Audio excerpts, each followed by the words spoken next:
সবাইকে শুভেচ্ছা। চলছে অগ্নিঝরা মার্চ মাস, যে মাসে বাঙালি আনুষ্ঠানিকভাবে শুরু করেছিল তার স্বাধিকারের সংগ্রাম। স্বাধীনতা সংগ্রামের সূচনার আনুষ্ঠানিক সূচনার এই মাসে আমরা শ্রদ্ধাভরে স্মরণ করছি সেই লাখো শহীদদের, যাদের রক্তস্নাত অর্জন এই লাল সবুজের বাংলাদেশ। আর বাংলাদেশের এই 56,000 বাংলাদেশে ছোট ছোট ঘটনাবলী পঞ্জীভূত এক নাম 1971। 1971 সালে বাঙালির উপর যে নির্মম অত্যাচার হয়েছিল, তেমনি হাজারো মানুষ পীড়িত হয়েছিল। সেসব পীড়িত মানুষের কথা বলবার জন্য আজ আমরা অনুষ্ঠান সাজিয়েছি। আমরা এখন অবস্থান করছি কক্সবাজার জেলার চকরিয়া উপজেলার দুলহাজারা ইউনিয়নের মালুমঘাট নামক স্থানে। আমার পেছনে দেখতে পাচ্ছেন একটি দাতব্য চিকিৎসা প্রতিষ্ঠান, যার নাম খ্রিস্টান মেমোরিয়াল হসপিটাল। এই খ্রিস্টান মেমোরিয়াল হসপিটালটি জনসেবা দিয়ে যাচ্ছে এবং সুদীর্ঘ সময় ধরে এই খ্রিস্টান মেমোরিয়াল হাসপাতাল জনসেবা, স্বাস্থ্যসেবা দিয়ে আসছে। তবে এই মেমোরিয়াল হাসপাতালের ভেতরে ছোট্ট একটি জায়গা আছে, জায়গাটির নাম মনের বাড়ি। এই মনের বাড়ি এই হস্তজাত শিল্প প্রতিষ্ঠানে কাজ করছে 42 জন নারী, যে নারীরা 1971-এ সহায় সম্বল হারিয়েছিল, যে নারীরা 1971-এ আশ্রয় নিয়েছিল এই খ্রিস্টান মেমোরিয়াল হাসপাতালে। সেসব নারীদের সহায়তায় গড়ে তোলা হয়েছিল মনের বাড়ি নামক হস্তজাত পণ্য প্রতিষ্ঠান। আর এই মনের বাড়িতে, মনের বাড়ি যেন সাজিয়ে আছে 71-এর সেই স্বজন হারানোর গল্প, 71-এর রক্তাক্ত চিহ্ন এখনো বহন করে চলেছে সেই মনের বাড়ি। আর আজ আমরা সেই মনের বাড়িতে সেসব মানুষের কথা শুনব, যেসব মানুষের গল্পে 71, যেসব মানুষের গল্পের সেই অনুরণন এখনো দিয়ে যায়, 71-এর সেই নিপীড়নের চিহ্ন এখনো বহন করছে। আমরা তাদের সাথে আজ কথা বলবো। তবে চলুন আমরা চলে যাই মনের বাড়িতে। আমরা এই দুলহাজারা মালুমঘাট দুলহাজারা খ্রিস্টান মেমোরিয়াল হাসপাতালের প্রধান ফটক দিয়ে আমরা ঢুকছি। আপনারা দেখতে পাচ্ছেন যে ইটের এই রাস্তা চলে গেছে অনেক দূর। এই খ্রিস্টান মেমোরিয়াল হাসপাতালটি পরিচালনা করছে খ্রিস্টানদের একটি দাতব্য প্রতিষ্ঠান। এই প্রতিষ্ঠানে প্রকৃত অর্থে চিকিৎসা সেবা দেয়া হয় এবং এখানে দীর্ঘ সময় ধরে এই প্রতিষ্ঠানটা অত্যন্ত সুনামের সাথে কাজ করে যাচ্ছে। আমরা এই প্রতিষ্ঠানটি বাংলাদেশের দাতব্য চিকিৎসায় একটি অনন্য সংযোজন বলে অনেকেই দাবি করছে এবং দাবিটি অত্যন্ত গ্রহণযোগ্য। এবং এখানকার এই যে গাছালি, এখানকার পরিবেশ দেখে সহজেই অনুমেয় যে এটি অত্যন্ত একটি স্বাস্থ্যসম্মত স্থান। এবং এই হাসপাতালের বৈশিষ্ট্য হচ্ছে এখানে বিদেশি খ্রিস্টান মিশনারিদের পক্ষ থেকে বিদেশি চিকিৎসকরা এখানে চিকিৎসা সেবা দিয়ে থাকে।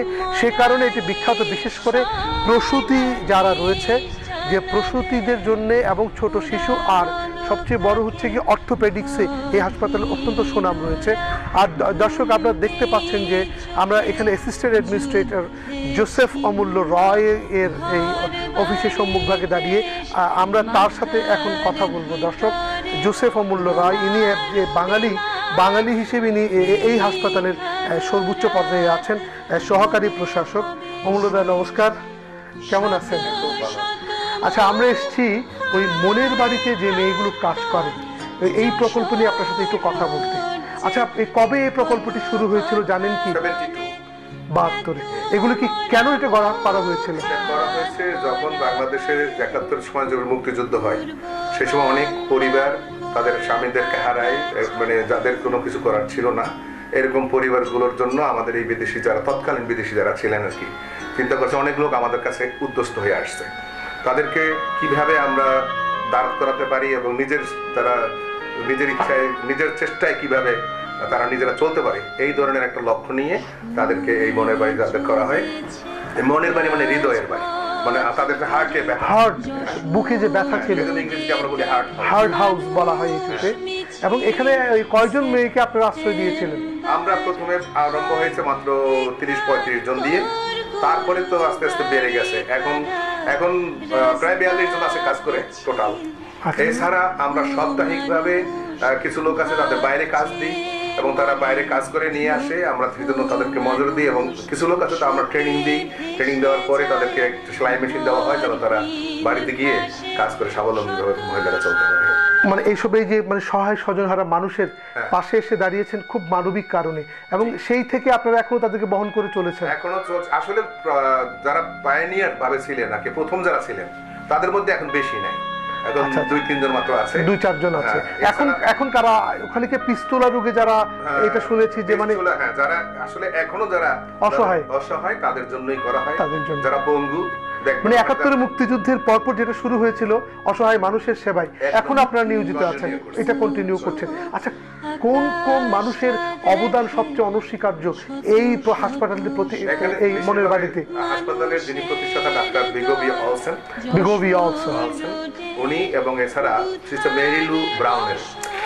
মেরি লু ব্রাউনেল, এই দুইজন বিশেষভাবে ওই সময় ছিলেন, এবং বিশেষভাবে সিস্টার মেরি লুর অবদান বেশি, কারণ উনি নিজেই কিছু কাজ জানতেন এবং কয়েকজন মহিলাকে উনি বিভিন্নভাবে ট্রেনিং দিয়ে ঢাকা পর্যন্ত নিয়ে গেছেন। সিস্টার মেরি লুর একেবারে ঐকান্তিক প্রচেষ্টা এবং ডাক্তার অলসনের সহযোগিতায় এটি গড়ে ওঠে। আর মনের বাড়ি আজকে একটি হস্তজাত পণ্য প্রতিষ্ঠান। এটা মনের বাড়ির এই যে মালামালগুলো যেগুলো তৈরি করে এগুলো কোথায় যায়? এগুলি যদি আমরা বিদেশেও পাঠাই অর্ডার থাকলে, এবং বাংলাদেশে আপনার যে ওই যে সেতুলি বা আরো কি কি জানা আছে যে আরং ইত্যাদি ওরা অর্ডার করে, এবং বিদেশেও পাঠাচ্ছে। বিদেশে যখন পাঠায় আমাদের অর্ডার থাকে, অর্ডার না দিতে বিদেশে পাঠানো হয়। আপনাদের অত্যন্ত এই মানবিক কাজের জন্য আপনাদের অসংখ্য ধন্যবাদ। আমরা একটু মনের বাড়ির দিকে যাই। ঠিক আছে, দেখান আপনাদেরকে। নমস্কার। জোসেফ অমূল্য রায় আমাদের বলছিলেন একজন বিদেশি মানুষ ডাক্তার অলসন আর সিস্টার মেরি লু, এই দুজনেই এটি গড়ে তুলেছিল। দেখুন, তারা বাঙালি নয়, তারা বর্ণে আমাদের বর্ণের মানুষ নয়, কিন্তু আমাদের মানুষদের কষ্ট, আমাদের মানুষদের যন্ত্রণায় তারা কাতর হয়েছিলেন। তারা সম্প্রসারিত করেছিল সাহায্যের হাত, উদারতার হাত, মানবতার হাত। আর সেখান থেকে প্রতিষ্ঠা হয় মনের বাড়ি নামক এই প্রকল্পটি। যাদের মনে অসংখ্য ব্যথা, তাদেরকে নিয়েই এই মনের বাড়ি প্রকল্পটি তৈরি করা হয়। দর্শক, এই যে সবুজের পথ মারিয়ে আপনারা দেখতে পাচ্ছেন, সবুজে সুশোভিত এই মালুমঘাট খ্রিস্টান হাসপাতালের এই রাঙানো পথ পাড়ি দিয়ে আমরা চলে যাব সেই মনের বাড়ি হার্ট হাউস প্রকল্পের দিকে, যেখানে স্থান করে নিয়েছে 1971 সালে সহায় স্বজনহারা মানুষেরা। আর সেই থেকে শুরু হওয়া যে প্রকল্পটি ডাক্তার অলসন এবং সিস্টার মেরি লু প্রতিষ্ঠা করেছিলেন, এই হার্ট হাউস। এই হার্ট হাউসটি আমাদের কালের সাক্ষী হয়ে আছে। এই হার্ট হাউসটি আমাদের যুদ্ধাহত মানুষের, যুদ্ধে হৃদয় ভাঙা মানুষের, যুদ্ধে প্রাণ ভাঙা মানুষের, যুদ্ধে হাড় ভাঙা মানুষের জন্য একটি সহায়স্থল এই মনের বাড়ি। এটি মুক্তিযুদ্ধেরই একটি অংশ বিশেষ বলতে পারি আমরা। এটি যুদ্ধোত্তর মানুষের ভালোবাসার জন্য একটি ইতিহাসের অংশ বিশেষ আমরা বলতে পারি, যে মনের বাড়ি। নিশ্চয়ই দর্শক, আপনাদের মধ্যে এখন অনেক উদ্বেগ কাজ করছে, অনেক উৎকণ্ঠা কাজ করছে, অনেক কৌতূহল কাজ করছে, কেমন হতে পারে মনের বাড়িটি, এবং মনের বাড়িতে যারা আছে তারা এখনো আছে কিনা। আমরা যেটা জেনেছি জোসেফ অমূল্য রায়ের সাথে কথা বলে, যে মনের বাড়ি প্রকল্পটিতে এখন যে প্রথম থেকে যারা আশ্রয় নিয়েছিল তাদের মধ্যে 2-1 জন ছাড়া অবশিষ্ট কেউ বেঁচে নেই, হয়তো বা কেউ চলে গেছে। আর এখন যারা রয়েছে তারাও সহায় সম্বল হারা, স্বজন হারা মানুষের জন্য মনের বাড়িটি রয়ে গেছে। এবং এই মনের বাড়িটি মূলত একটি হস্তজাত পণ্য প্রতিষ্ঠান, যেই হস্তজাত পণ্য প্রতিষ্ঠানের সৃষ্ট কর্ম, হস্তশিল্পকর্ম চলে যাচ্ছে আমেরিকায়, এবং এই বাংলাদেশের বিভিন্ন নামকরা প্রতিষ্ঠানে যাচ্ছে, হস্তশিল্প প্রতিষ্ঠানে। এবং আমরা এই যে দুলহাজারা মালুমঘাট হাসপাতালের ঠিক পেছন দিক দিয়ে আমরা চলে যাচ্ছি আমরা মনের বাড়িতে। এবং দর্শক দেখতেই পাচ্ছেন দুলহাজারা মালুমঘাট খ্রিস্টান হাসপাতালের একটি বৈশিষ্ট্য, অত্যন্ত পরিষ্কার এবং অত্যন্ত সুশৃঙ্খল ভাবে তারা এটি পরিপাটি করে রেখেছে। এবং আমরা জোসেফ অমূল্য রায়ের সাথে এই আলাপকালে যেটা জানলাম যে এইখানে বলে রাখা ভালো যে সেদিন হয়তো 1971 সালে রাষ্ট্রীয়ভাবে আমেরিকা আমাদের পক্ষে ছিল না, এবং আমেরিকার রাষ্ট্রীয় প্রশাসনের খুব কাছের মানুষ ছিলেন ডক্টর অলসন, কিন্তু মানবতার জায়গায় তিনি এত সুপ্রশস্ত হাত প্রসারিত করেছিলেন যে এখানে 1971 সালে অসংখ্য যুদ্ধে আহত হওয়া, যুদ্ধে সহায় সম্বল হওয়া উদ্বাস্তু মানুষের আশ্রয় নিয়েছিলেন। যদিও বা রাষ্ট্রীয়ভাবে আমেরিকার সাথে বাংলাদেশের সম্পর্ক, বাংলাদেশের স্বাধীনতা যুদ্ধকে আমেরিকা হয়তো সেই দিন স্বীকৃতি দেয়নি, মেনে নেয়নি, স্বাধীনতার বিরুদ্ধে ছিল, কিন্তু এই স্বাধীনতাই কষ্টার্জিত মানুষগুলোর বিপক্ষে এই মানবতাবাদীরা যেতে পারেনি। তাই এই স্বাধীনতা যুদ্ধে সহায় সম্বল হারা মানুষের জন্য আশ্রয়স্থলটি গড়ে তোলা হয়েছে। এবং এই মনের বাড়ির দিকে যখন আমরা একেবারে খুব কাছাকাছি চলে এসেছি, এখানে খুব দৃষ্টিনন্দন দুটি আমরা শুভামণ্ডিত বৃক্ষ দেখতে পাচ্ছি, যে এই বৃক্ষের বয়স নিশ্চয়ই শত বর্ষ হবে। এই শতবর্ষ বৃক্ষের পাশেই মনের বাড়ির অবস্থান। এবং আপনাদের কৌতূহলের সবটুকু রেশ শেষ করে দিয়ে আমরা পৌঁছে গেছি সেই মনের বাড়ি নামক জায়গাটিতে। এখানে লেখা আছে মনের বাড়ি। 1972 সালে এটি প্রতিষ্ঠা হয়, মনের বাড়ি, যার ইংরেজিতে দাঁড়ায় হার্ট হাউস। এবং এই হার্ট হাউস, যে হার্ট হাউসের কথা এতক্ষণ বলছিলাম, এতক্ষণ বিম্বিত হচ্ছিল, সেই হার্ট হাউসে আমরা অবস্থান করছি। সীমাহীন চারিদিকে সবুজ, সবুজের মাঝে অবস্থিত এই হার্ট হাউস, যেটি প্রতিষ্ঠা করেছিল যারা বর্ণে আমাদের নয়, যারা রঙে আমাদের নয়, যারা জাতীয়তায় আমাদের নয়, এমন কিছু মানুষ, ডাক্তার অলসন এবং ডাক্তার সিস্টার ম্যারি লাউ। আমরা তাদেরকে শ্রদ্ধার সাথে স্মরণ করছি। এবং এখানে এটি হচ্ছে মনের বাড়ি যে মূল প্রকল্পটি রয়েছে, এটি ভেতরে মনের বাড়ির প্রকল্পের তৈরিকৃত মালামাল এখানে আনা হয়। আমরা প্রথমেই চলে যাব যে মনের বাড়ির প্রকল্পের যে কারখানাটি রয়েছে, যেখানে আশ্রিত হয়েছে সহায় সম্বল হারা মানুষ, আমরা তাদের কাছে চলে যাচ্ছি।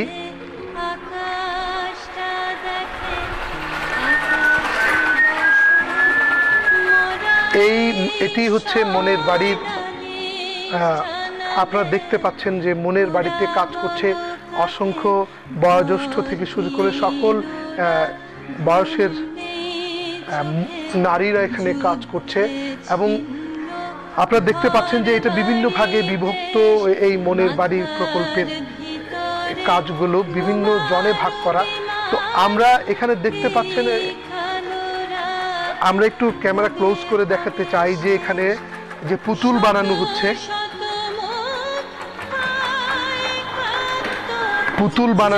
আমরা আপনাদের ক্যামেরাটা একটু ক্লোজ করে দেখাতে চাই যে এই যে পুতুলের হাত লাগানো হচ্ছে, পুতুল বানানো হচ্ছে। এবং পুতুল এই একদিকে একজনের হাত লাগাচ্ছেন এবং অন্যদিকে এই হাতের প্রাথমিক অংশগুলো এখানে করা হচ্ছে। এখান থেকে এই প্রাথমিক কাপড়গুলো করা হচ্ছে।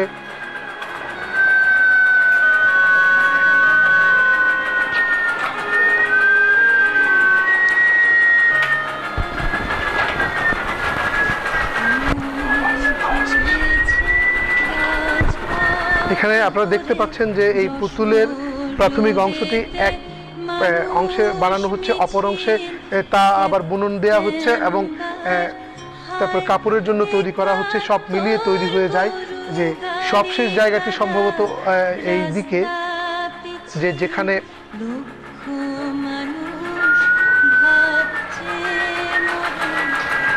যেখানে আমরা দেখতে পাচ্ছি যে পুতুলগুলো তৈরি করা হচ্ছে।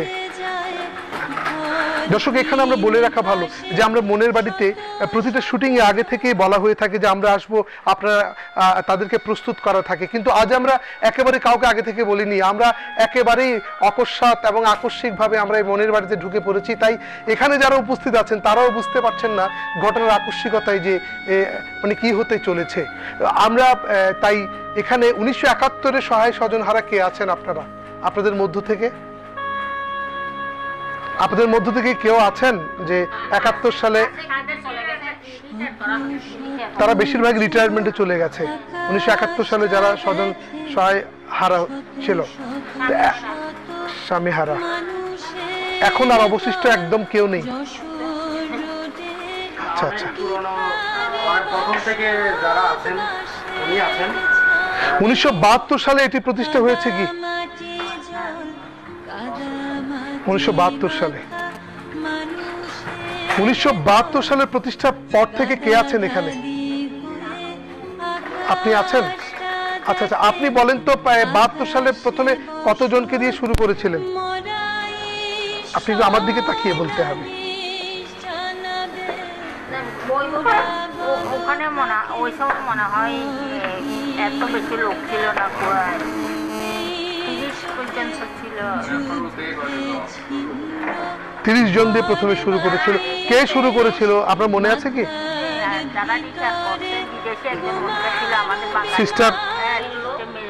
সিস্টার মেরেলো। আর ডাক্তার অলসন কি তখন এখানকার চার্জে ছিলেন? সিস্টার আচ্ছা, আপনি কেন এসেছিলেন এখানে? আপনার কি পা নাই? ও আচ্ছা, এক পা প্যারালাইসিস, সেই কারণে এখানে এসেছিলেন। তো আপনার কি ঘর বাড়ি ছিল না? আমার আর্থিক অবস্থা খুব খারাপ ছিল, আমাকে চালাবার মতো কোনো শক্তি আমার বাবার ছিল না। তাই আমি শুনেছি যে এখানে আমাদের জন্য একটা সুবিধা আছে বা ব্যবস্থা আছে। আমি ক্লাস 6-এ 6 মাস লেখাপড়া করে আমি এখানে চলে আসছি। 75-এ আমি এখানে চলে আসছি। সেই 75 বছর আর 2014 সাল, তার মানে কয় বছর হলো? 39 বছর। 39 বছর ধরে আপনি এখানে আছেন। কি করেন আপনারা?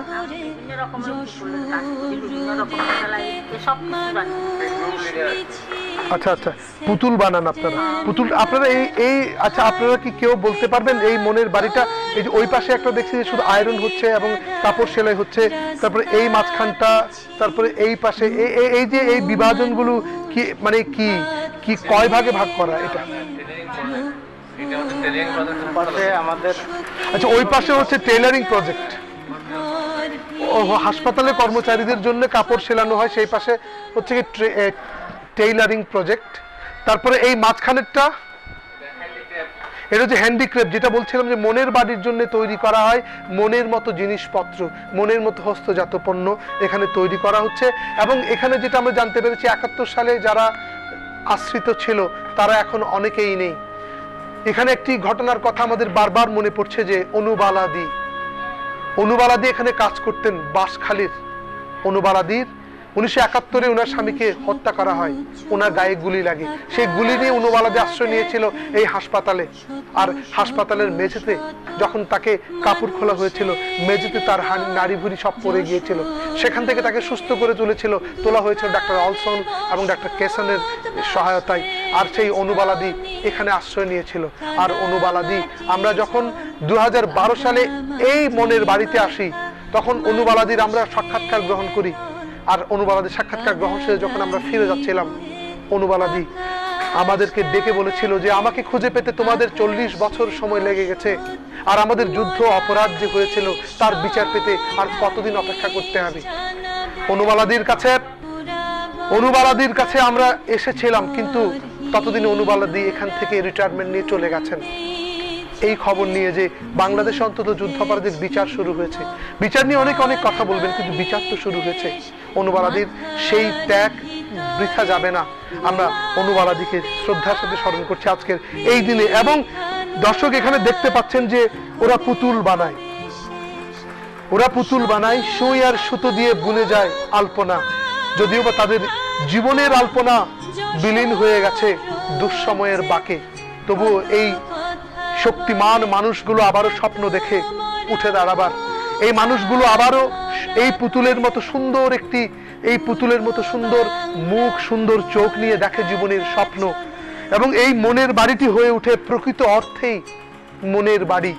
এবং এই যে শিল্প প্রতিষ্ঠান, এই শিল্প প্রতিষ্ঠানের প্রতিটি মানুষ এখানে যারা সৃষ্টি করছে, তাদের নৈমিত্তিক সৃষ্টকর্ম, তাদের ইতিহাসটুকু কত যে মলিন, তাদের পরিবার থেকে বিচ্ছিন্ন হয়ে গেছে। অনেকেই এখানে আছেন যে পিস্তলা রোগে আক্রান্ত হয়ে স্বামী সংসার অনেকেই তাদের বর্জন করেছেন, যাওয়ার জায়গা নেই। এসব মানুষেরা এখানে এসে আশ্রয় গ্রহণ করেছে।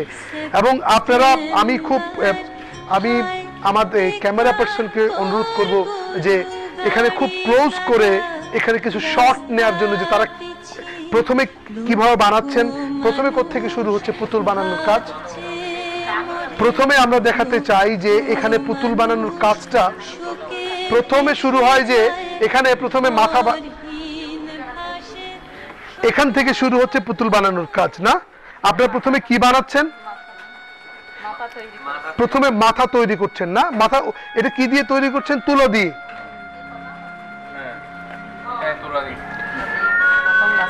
তুলো দিয়ে, তুলো এবং গাছের গুঁড়ি দিয়ে তৈরি করা হচ্ছে মাথা। মাথাগুলোকে এবার সেলাই করা হচ্ছে। সেলাই করার পর মাথাগুলোর ওখানে দেওয়া হচ্ছে চুল দেওয়া হচ্ছে, চুল দেওয়া হচ্ছে কালো সুতো দিয়ে চুল দেওয়া হচ্ছে। আর তারপরে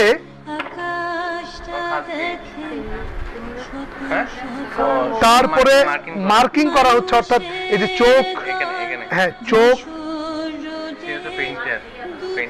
এখানে মার্কিং শেষে এখানে চোখ, তারপরে রং দেয়া হচ্ছে চোখে, চোখে মুখে রং দেয়া হচ্ছে এখানে। জামা কাপড় সেলাই করে, তারপরে হচ্ছে কি ওই এটা হচ্ছে কি কাপড়, পুতুলের কাপড় তৈরি করা হচ্ছে। আর এখান থেকে এগুলোর পর কোথায় যাওয়া হচ্ছে? এখানে এখানে এই যে বডির জন্য, এই পুতুলের বডির জন্য এটা তৈরি হচ্ছে,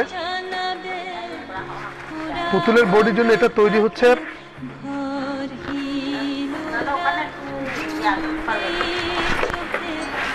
এগুলো দেখতে পাচ্ছেন যে পুতুলের বডি, এখানে বডিগুলো আপনার এখানে তৈরি হচ্ছে বডিগুলো, নাকি ওখান থেকে আসে? আচ্ছা, বাইরে থেকে তৈরি করে আনা হচ্ছে বডি, বডিগুলোতে জোড়া লাগানো হচ্ছে। তারপরে এই জোড়া লাগানোর পর কোথায় যাওয়া হচ্ছে? এই যে এবার বডিগুলো জোড়া লাগানোর পর তারপরে এইভাবে, অর্থাৎ এই বডিগুলো জোড়া লাগানোর পর কাপড় লাগানোর জন্য এখানে বিশেষভাবে প্রস্তুত করা হচ্ছে। এখানে প্রস্তুত করা, এর পরে তারপর কাপড়গুলো আপনার লাগানো হয়। এর পরেই মানে পুতুলগুলো এখানে এসে তৈরি হয়ে যায় আর সাজানো হয় ঠিক এভাবে। আপনারা দেখতে পাচ্ছেন যে এই যে কাপড়, এটা একটি উপজাতিদের, পাহাড়িদের একটি কাপড়, ট্রাইবাল ড্রেস এখানে দেখতে পাচ্ছি। এইসব দিয়ে সাজানো হচ্ছে। এটা রয়েছে এক একটি। আপনারা কি আমাদের বলবেন যে এই পুতুল বানাতে আপনাদের একদিনে কয়টা পুতুল বানানো হয়? একটু বলুন তো। একদিনে একটা, কারণ এটা সবাই অংশগ্রহণ করে, ঠিক আছে? কেউ হাত বানায়, কেউ পা বানায়, কেউ মাথা বানায়, কেউ চুল দেয়, কেউ পেইন্ট করে, কান দেয়, নাক। একজন মানে একদিনে কয়টা পুতুল বানানো যায়? একদিনে একটা। সব মিলে একটা পুতুল তৈরি করা হয়, মানে কমপ্লিট আর কি, কমপ্লিট হতে একটা একদিনে দৈনিক একটি করে পুতুল তারা বানানো যায়, সর্বসাকুল্যে তারা বানাতে পারে। তারা একটা সমস্যা আছে, ফিজিক্যাল প্রবলেম। এবং আপনি কোত্থেকে এসেছেন? আমি সাতকানিয়া থেকে। কবে এসেছিলেন এই দুলাজার মালুম ঘাটে? 75-এ? ভুলে গেছি আমি। 80 সালে এসেছেন। 80 সালে এসেছেন। কেন এসেছিলেন? আপনার কি পা নাই?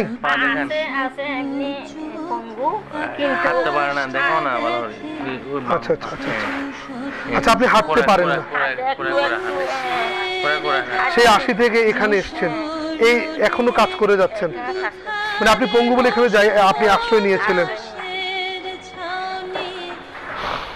আমরা আর্থিক অবস্থা খারাপ ছিল, কিন্তু লেখাপড়া করতে পারিনি। ক্লাস 6 পর্যন্ত করছি। আচ্ছা, সেই থেকে এখানে আছেন।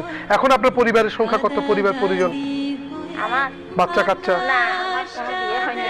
আচ্ছা, আপনি এখনো বিয়ে হয়নি আপনার? আচ্ছা আচ্ছা আচ্ছা আচ্ছা। আমরা ছোটবেলা থেকে এখানে। ওখানে একজন মহিলা আছে, কি ফিজিক্যাল প্রবলেম, দুইটা পা অসুবিধা। আমরা, আপনি কোত্থেকে এসছেন? আপনার বাড়ি কোথায়? ফটিকছড়ি না? কবে এসেছিলেন এখানে? আমরা প্রথমে ফিস ওয়ার করতাম, ওইটা 5 বছর আগে। এই ধরনের হ্যাঁ, যেটা এমব্রয়ডারি করতেন আর কি, তৈরি করতাম। বিভিন্ন কাজ করতেন। কিন্তু আপনি এখানে এসছেন কবে, কত সালে এখানে এসেছেন? আমার চাকরি হয় 2004-এ এখানে এসছেন। ও আচ্ছা, আপনি কি শারীরিকভাবে অক্ষম? আপনার কি পা? আচ্ছা আচ্ছা আচ্ছা।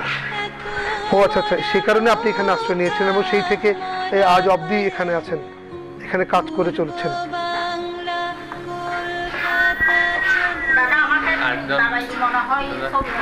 আমার একজন অসুবিধা আছে। আমরা এখানে আসলে এসব অসহায় মানুষের সাথে কথা বলতে বলতে নিজের মধ্যে একটি অসহায়ত্ব বোধ তৈরি হয়। সেটা হচ্ছে যে মানুষের জন্য আমরাও কি খুব বেশি কিছু করতে পারছি? কই, আমাদের চারপাশে এত অসামঞ্জস্য রয়েছে, আমাদের চারপাশে এত হাহাকার রয়েছে, এত মানুষের দীর্ঘশ্বাস রয়েছে, আমরা কি খুব বেশি কিছু করতে পারছি? এবং এখানে প্রতিটি মানুষের একটা একটা গল্প রয়েছে।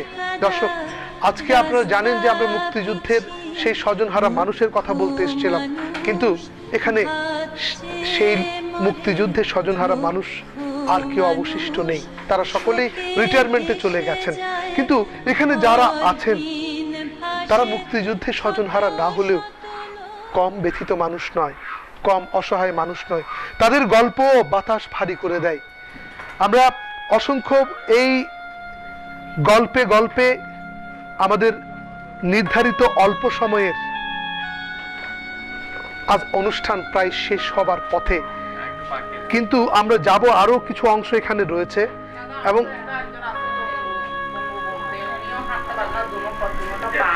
আমরা এই যে টেইলারিং শপ, আপনারা এখানে কি কাজ করেন? যে হাসপাতালের কর্মচারীদের জন্য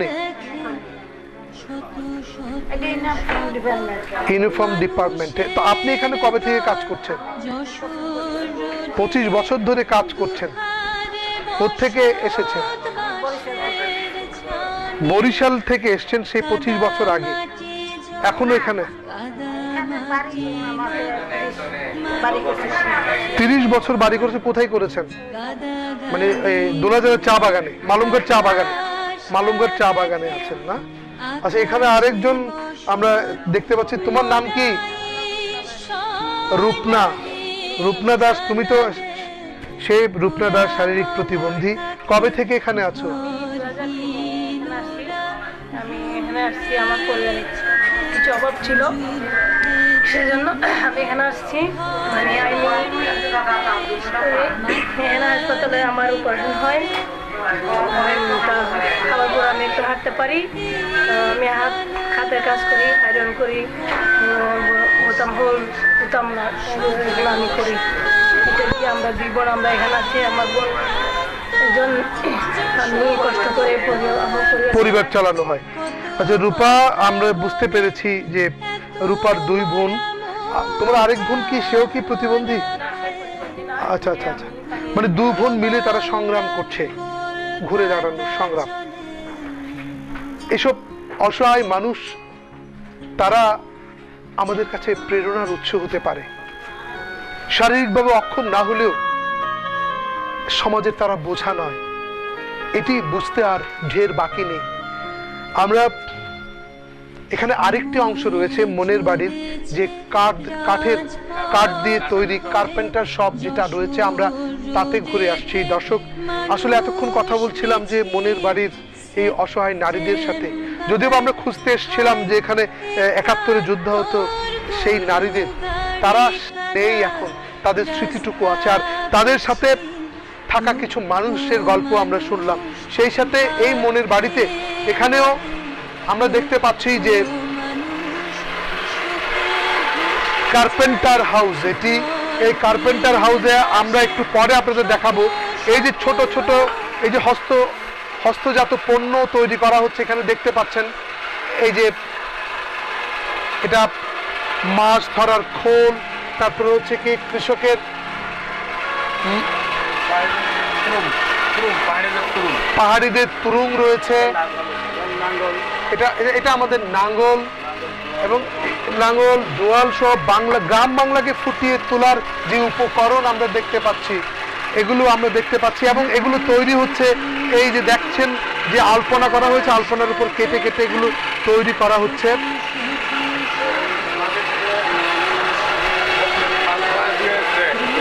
এবং দেখুন তাদের একটি হস্তকর্ম যেটা বাঁশ দিয়ে তৈরি করা হয়েছে, চারপাশে কাঠ, কিন্তু এগুলো মাঝখানে বাঁশ দিয়ে তৈরি করা হয়েছে। এই এটা ট্রেটি তৈরি করা হয়েছে। এরকম আরো অসংখ্য শিল্পকর্ম এখানে হয়ে থাকে এবং এখানে যারা কাজ করছে তারাও অনেকটা প্রতিবন্ধী। আপনি কোত্থেকে এসেছেন? খোটাখালীর বাড়ি আপনার না? কি নাম আপনার? আপনার নাম কি? অজিত কান্তি দে। এখানে কতদিন ধরে কাজ করছেন? 5 বছর ধরে কাজ করছেন না? আচ্ছা, আপনি শারীরিক প্রতিবন্ধী? ও আচ্ছা, এত কখন এখানে কিভাবে আসলেন? এখানে গাড়িতে করে না, মানে কিভাবে আপনি এখানে এই কাজের সাথে যুক্ত হলেন? কিভাবে সুযোগ পেলেন? সুযোগ পাওয়ার কারণে আমি এখানে আসছি। আচ্ছা, সুযোগটা পেয়েছেন, এখানে এসে যোগাযোগ করেছেন, তখন তারা আপনাদের একটা প্রতিবন্ধী হিসেবে চাকরি দিয়েছে। শুধু নারী নয়, প্রতিবন্ধী কিছু মানুষ রয়েছে, কিছু মানুষও রয়েছে যে যারা আমরা আপনিও কি প্রতিবন্ধী? মানে আপনার একটা পা আর্টিফিশিয়াল পা? আচ্ছা আচ্ছা, আপনার পা নেই, এক পা নেই। আপনার বাড়ি কোথায়? চা বাগানে থাকেন। ও আচ্ছা আচ্ছা, একটা পা নেই, তাতেও আপনার কোনো অসুবিধা নেই? একটা পা না থাকলেও কাজ করতে পারছেন। আসলে পায়ের শক্তি না, মনের শক্তি অনেক জরুরি। মনের শক্তিতে আপনারা এগিয়ে যাচ্ছেন। তো আপনার কয়জন ছেলে মেয়ে? আমার একজন ছেলে, এক ছেলে এক মেয়ে। তারা লেখাপড়া করছে তো? মেয়ে কলেজে পড়ছে। খুব সম্ভাবনার কথা শোনালেন। আপনি কতদূর লেখাপড়া করেছেন? আর পড়তে পারেননি অভাব অনটনের কারণে। পাটা কিভাবে হারিয়েছিলেন? কবে কবে এটা? 82 সালে পা হারিয়েছেন। সেই থেকে আজ অবধি আপনি এখনো সক্ষম মানুষ, কাজ করে চলেছেন এবং ছেলে মেয়েদের লেখাপড়া করে মানুষ করছে। এসব মানুষ আমাদের বীরত্ব গাথারই অংশ আমি মনে করি। 82 সালে পা হারিয়েছে, কিন্তু একদিনের জন্য, একটি মুহূর্তের জন্য তিনি থেমে থাকেননি, এগিয়ে চলেছে সেই সংগ্রাম। এবং এই যে মানুষের, আমরা অসহায় মানুষের এই যে সাফল্যের গাথাগুলো আপনাদের সামনে প্রতিভাত হচ্ছে, এরই মধ্য দিয়ে নিজেরাও বেশি অনুপ্রাণিত হচ্ছি, নিজেরাও নবশক্তিতে নবায়িত হতে পারছি যে মানুষের মধ্যে সীমাহীন শক্তি আছে। সেই শক্তির সঞ্চীভূত প্রয়াস হচ্ছে উন্নত জীবন। যে কেউ এই জীবন গ্রহণ করতে পারে, সক্ষম অক্ষম যে কোনো ব্যক্তি হতে পারে। আর দর্শক, এতক্ষণ যে কারখানাটি আপনারা দেখলেন পুতুল বানাচ্ছে এবং এখানে কার্পেন্টার হাউসে যে বিভিন্ন শিল্পকর্মগুলো বানাচ্ছে, তার এই হচ্ছে শোরুম মনের বাড়ি, যেটাকে আমরা এই যে মনের বাড়ি বলা হয়, হার্ট হাউস। এই হার্ট হাউসে আমরা অবস্থান করছি। আপনারা দেখতে পাচ্ছেন ছোট ছোট শিল্পকর্ম এখানে স্থান পেয়েছে। এগুলো সকলে সেই অসহায় মানুষের তৈরি, অসহায় মানুষের হৃদয় থেকে উচ্চারিত শিল্পকর্ম বলতে পারি আমরা। এই যে দেখতে পাচ্ছেন এখানে এগুলো বিক্রি হয় এবং এগুলো বিদেশে বিদেশে এগুলো পাঠানো হয় এখান থেকেই। এবং এখানে অনেকগুলো শিল্পকর্ম রয়েছে, কাপড় রয়েছে এখানে।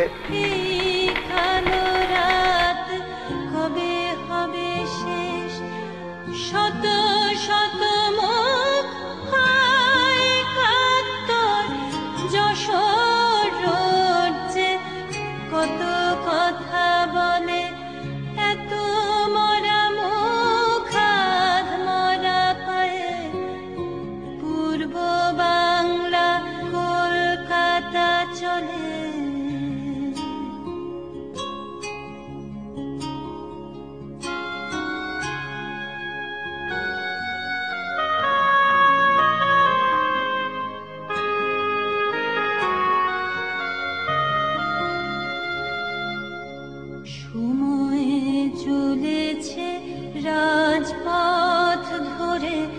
যশোর রোডেতে মানুষ মিছিল সেপ্টেম্বর হায় ৭১ গরু গাড়ি কাদা রাস্তা পিছিল লক্ষ মানুষ ভাত চেয়ে মরে লক্ষ মানুষ শোকে ভেসে যায় ঘরহীন ভাসে শত শত লোক।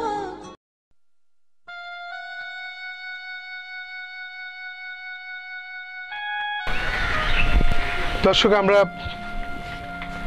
কথা বলতে বলতে হার্ড হাউসের যে বহির অংশে আমরা অবস্থান করছি, আর আমরা এখন কথা বলবো এই হার্ড হাউস এর এই প্রকল্পের চেয়ারম্যান মানিক নাথের সাথে। আচ্ছা, আপনাদের এই প্রকল্পের মূল উদ্দেশ্যটা আমাদেরকে একটু বলবেন কি, যে অবজেক্ট অফ দিস প্রজেক্ট? আমাদের এই প্রজেক্টে কাজ করেন আপনারা ইতিমধ্যে দেখেছেন যে যারা শারীরিকভাবে অক্ষম এবং বিধবা মহিলা যারা রয়েছে তারা এই প্রজেক্টে কাজ করে, এবং মূলত তাদেরকে পুনর্বাসন করার জন্যই আমাদের এই প্রতিষ্ঠান, এবং তারা যেন এই প্রতিষ্ঠানের কাজের মধ্য দিয়ে তাদের পরিবার চালাতে পারে, নিজের জীবন চালাতে পারে সেই উদ্দেশ্য নিয়ে, আসল উদ্দেশ্য হচ্ছে সেটাই। আচ্ছা, আপনাদের এই প্রস্তুতকৃত মালামাল কোথায় কোথায় যাচ্ছে? আমরা বর্তমানে কয়েকটা প্রতিষ্ঠানে, ঢাকার কয়েকটা প্রতিষ্ঠানে আমরা দেই। আমাদের বর্তমানে সবচেয়ে বড় সমস্যা হচ্ছে মার্কেটিং করার জন্য। আমাদের মার্কেটিংয়ে যথেষ্ট সমস্যা রয়েছে। আমরা সেভাবে অনেক বড় পরিসরে আমরা মার্কেটিং করতে পারছি না। আর আমাদের আর্থিক দিক দিয়েও আমাদের সমস্যা রয়েছে। সেই জন্য আমরা ঠিকভাবে আসলে এটা পৃষ্ঠপোষকতা যেভাবে পাওয়ার কথা ওভাবে পৃষ্ঠপোষকতা পাচ্ছেন না। আমরা কোনো সময় সরকারি অনুদান পাই নাই, এমনকি আমাদের এক্সপোর্ট করার জন্য কোনো লাইসেন্সও এখনো করা। কিন্তু আমরা জানি যে আগে বিদেশে নিয়ে যাওয়া হতো, তাহলে এগুলো ব্যাগেজে করে নিয়ে যাওয়া হতো। বিদেশিরা তারা নিজেরা কিনে নিয়ে যায় এখান থেকে এসে। আচ্ছা, এখানে পৃষ্ঠপোষকতা খুব জরুরি বলছেন। হ্যাঁ, আমাদের যে নারীরা কাজ করছেন এখানে, তারা আসলে আমাদের অনেক স্বাস্থ্যগত সমস্যা হয়, অনেকের চোখের সমস্যা হয়, অনেক সময় চোখের অপারেশন করতে হয়। আমাদের সঠিক ফান্ডিংয়ের পর্যাপ্ত ফান্ডিং নাই, সেই জন্য অনেক সময় তাদেরকে আমরা সঠিক চিকিৎসা সেবাও দিতে পারি না। আসলে সেই দিক দিয়ে আমাদের আর্থিক দিক দিয়ে আমাদের একটু সমস্যায় আমরা আছি। এবং না, এটা হচ্ছে কি, মানে প্রাতিষ্ঠানিক যে পৃষ্ঠপোষকতা দরকার সেভাবে পাচ্ছেন না আপনারা। বর্তমানে হাসপাতাল আমাদেরকে যেভাবে সহযোগিতা করছে ওটা নিয়ে আপনারা আছেন, কিন্তু এর বাইরে আপনারা যেতে পারছেন না। আচ্ছা, সবচেয়ে বড় দরকার হচ্ছে আমরা যেন ঠিক মতো মার্কেটিংটা করতে পারলে আমাদের সমস্যার অনেকাংশেই সমাধান হতো। কিন্তু আমরা ঠিক মতো মার্কেটিং এর জন্য এবং পৃষ্ঠপোষকতার দরকার। আপনার যে দাবিটি, আমরা আপনার দাবির সাথে অত্যন্ত সম্মান রেখেই বলছি যে দর্শক, আমরা আসলে কথা বলতে বলতে আমরা বলছিলাম যে এই যে অল্প অল্প গল্প শেষ করতে হবে, আমাদের সময় আমাদের বলে দিচ্ছে, জানান দিচ্ছে যে এখানেই যেন শেষ হয়। দর্শক, আমরা কথা বলছিলাম মনের বাড়ি সম্পর্কে। মনের বাড়ির প্রতিটি দিক আমরা ঘুরে দেখলাম। এটি মনের বাড়ি যেন গল্প দিয়ে সাজানো এক গল্পের বাড়ি, যে গল্পের শেষ নেই, শুরু আছে। মানুষের সীমাহীন শক্তি দিয়ে মানুষ সেই সভ্যতার বিকাশ থেকে প্রযুক্তির এই উৎকর্ষ যুগে তাদের অস্তিত্ব জানান দিচ্ছে, শ্রেষ্ঠত্ব প্রমাণ হচ্ছে বারবার। আর এই শ্রেষ্ঠ প্রতিমতার অংশ হিসেবে এখানকার মনের বাড়ির অসহায় মানুষেরা, আমরা বলবো যে বীরত্ব প্রদর্শন করছে, তাদের আমরা কি বলে আখ্যায়িত করব? সময়ের সাহসী সন্তান? নিশ্চয়ই তারা সময়ের দিক থেকে অকুত ভয় সেনানী, যারা নির্মাণ করতে পারে একটি উৎকৃষ্ট জাতি, উৎকৃষ্ট সমাজ। তারা এখানে যে শিল্পের বুনন দিচ্ছে, এই শিল্পের বুনন আমাদের জানান দিচ্ছে তারা সমাজের বোঝা নয়, তারা সমাজের সম্ভাবনা। এই সম্ভাবনা, প্রতিটি সম্ভাবনাকে আমরা কাজে লাগিয়ে এগিয়ে যেতে চাই। মনের বাড়ির গল্প হয়তো আজকে শেষ হবে, কিন্তু তার রেশটুকু যেন সকলের কাছে থেকে যায়। তাদের এই অসহায় মানুষের থেকে শিক্ষা নিয়ে আমরা এগিয়ে যাব সামনের দিকে। এই প্রত্যাশায় শেষ করছি। ধন্যবাদ সবাইকে।